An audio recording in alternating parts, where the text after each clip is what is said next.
ఒకే రీతిగా మనం పాడుతాము, ధ్యానపూర్వకంగా ఆత్మలో ధ్యానించే పాటలే ఒకే రీతిగా పాడుతూ ఉంటాం.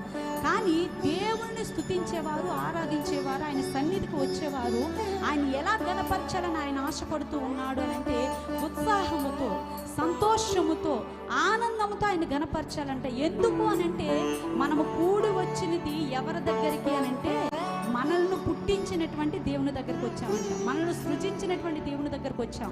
మనల్ని పోషిస్తున్నటువంటి దేవుడు, మనం నడిపిస్తున్నటువంటి దేవుని సన్నిధికి వచ్చాము కనుక ఆయన కంటే క్షేమాధారం మనకి ఎక్కడా లేదని ఆయన సన్నిధికి వచ్చాం కనుక ఆయనని ఆరాధించేవారు ఎలా ఆరాధించాలని అంటే ఆత్మతో, సత్యముతో, ఆనందంతో, ఉత్సాహంతో, సంతోషంతో ఆయన్ను ఆరాధించాలని చెబుతూ కొన్ని మాటలు మనకు చెబుతూ ఉన్నాడు. ఇక్కడ భక్తుడు ఏమంటున్నాడు అని అంటే యెహోవాయే దేవుడని తెలుసుకొనుడి. ఆయన దేవుడు అని ఎరిగి మనము ఆయన మాత్రమే దేవుడని ఎరిగి ఆయన పూజిస్తాం.